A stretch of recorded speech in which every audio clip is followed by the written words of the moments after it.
Hello and welcome back to my channel. If you were watching earlier in the week, you will have seen that I did a Dear Beautiful Girl video to my daughter.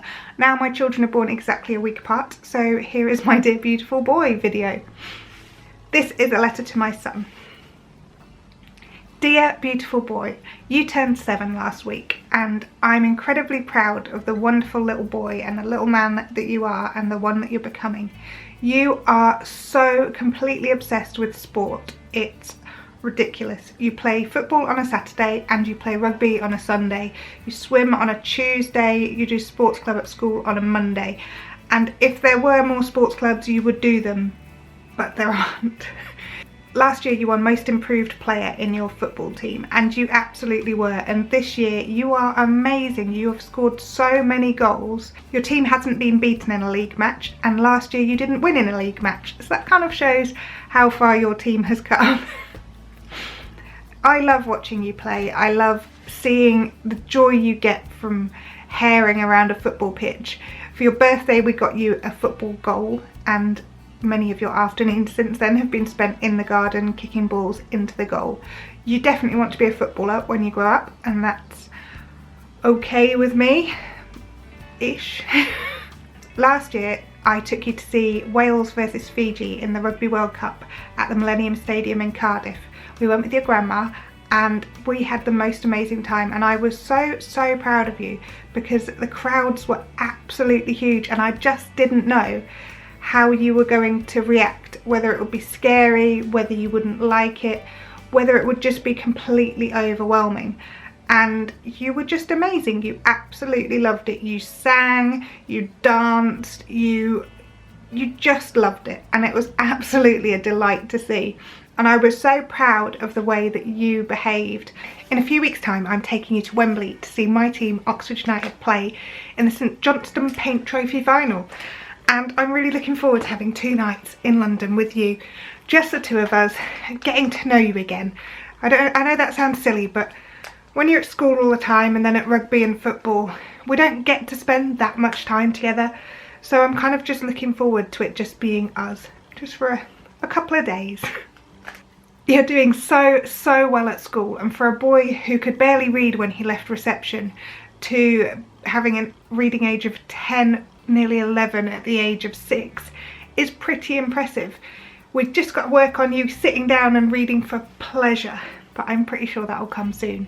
I'm so proud of the way you read and your maths. Your times tables and your love of times tables is admirable.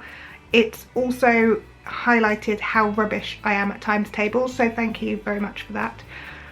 Yeah, I'll get better. I am getting better, especially when you're testing me when we're like sitting on a tube or a train or something and you're just reeling them off. I'm definitely going to get better. Recently your behaviour's been a little challenging, which has been, I guess disappointing is the word, because you have been such an easy child from being a tiny baby to 6.5. You were just an absolute dream, always did what we asked, always listened to us. And I don't know what's happened recently, but we seem to be coming out of the end of it now.